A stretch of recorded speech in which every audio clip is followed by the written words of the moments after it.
White wash হওয়ার পর বড় শাস্তির মুখে পাকিস্তান।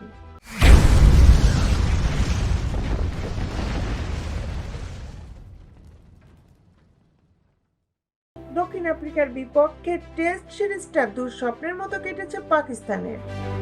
সেঞ্চুরিয়ানের 2 ও কেপটাউনের 10 উইকেটের ব্যবধানে হেরে হোয়াইট ওয়াশ হয়েছে শান মাসুদের দল। তবে পাকিস্তানের দুঃখের গল্প সেখানেই শেষ হয়নি। সিরিজ হারের পর বড় শাস্তির মুখে পড়তে হচ্ছে দলটিকে। কেপটাউন টেস্টে স্লো ওভার রেটের কারণে পাকিস্তানকে জরিমানা করেছে বিশ্ব ক্রিকেটের নিয়ন্ত্রক সংস্থা আইসিসি। এছাড়া বিশ্ব টেস্ট চ্যাম্পিয়নশিপে 5 পয়েন্টও কাটা পড়েছে তাদের। জরিমানা হিসাবে পাকিস্তানের গুনতে হবে ম্যাচ ফির 25%।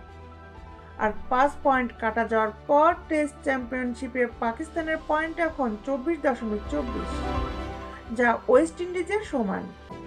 জানা গেছে পাকিস্তান নির্ধারিত সময়ের মধ্যে 5 ওভার বল কম করেছে, তাই আইসিসি বিশ্ব টেস্ট চ্যাম্পিয়নশিপ প্লেইং কন্ডিশন অনুযায়ী তাদের 5 পয়েন্ট কাটা হয়েছে।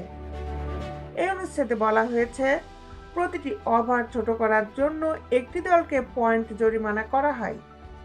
সেই অনুযায়ী পাকিস্তান দলকে 5 পয়েন্ট জরিমানা করেছে আইসিসি। আইসিসি এডিট প্যানেলের রেফারি রিচি রিচার্ডসন এই শাস্তি মঞ্জুর করেন। পাকিস্তানের অধিনায়ক শান মাসুদ শাস্তির বিষয়টি মেনে নিয়েছেন।